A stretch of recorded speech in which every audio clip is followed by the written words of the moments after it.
তোমার গাড়িটা পিছাও।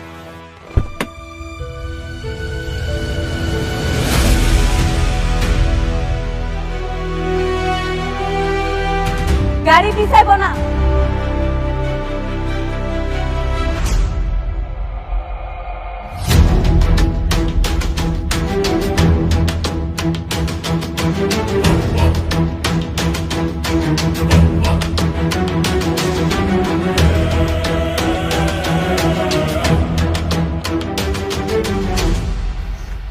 ও তুমি, পিঁপড়ার দেখি পাখা গজিয়েছে। পিঁপড়ার না, এই মেঘলার পাখা অনেক আগেই গজাইছে, সেটা আপনি দেখতে পান। ন্যূনতম পড়াশোনাটুকু তো করনি। কোনটা ওয়ান ওয়ে রোড কোনটা টু ওয়ে রোড সেটাও হয়তো জানো না। তোমার গাড়িটা রং সাইড আছে, তুমি গাড়িটা পিছাও। রাস্তা যাইটাই হোক, আমি একবার কইলাম না আমার গাড়ি এক পাও পিছাইব না, এটাই আমার শেষ কথা। নতুন নতুন গাড়িতে চড়ে কি অহংকার বেড়ে গেছে?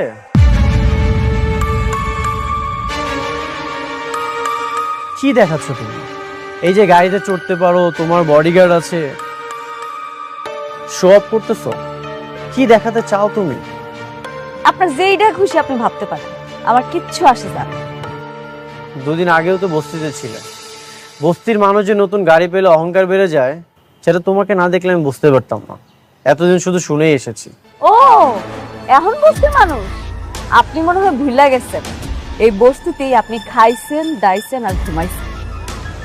বস্তির মানুষও যে মানুষ হয় সেটা ভুলা যাবে না, মনে রাখবেন। দুদিন আগে তো তুমি ফকির ছিলে, অস্বীকার করতে পারবে? অস্বীকার তো করতেছি না, আপনার মতো স্বার্থপর না। যদি স্বার্থপর হইতাম তাহলে এই স্বার্থের খাতিরে অনেক ক্ষতি করতে পারতাম। আর কি ক্ষতি করতে চাও তুমি? হ্যাঁ, আবার জুতা তুলবা? এখন তুমি আমাকে জুতা দিয়ে মারবা?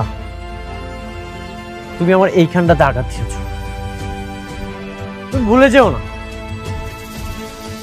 তুমি আমার ওয়াইফ। আর যদি উল্টাপাল্টা কিছু করো,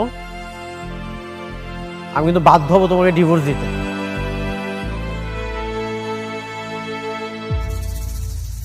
আর এমনিতেও আমি তোমাকে খুব দ্রুত ডিভোর্স দিয়ে দেবো। এভাবে একটা সম্পর্ক রাখা যায় না।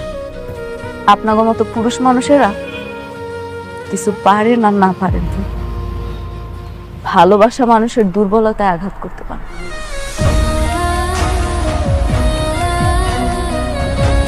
একটা মেয়ে কখনোই তার সংসার ভাঙতেছে না, তার সংসার গড়তেছে।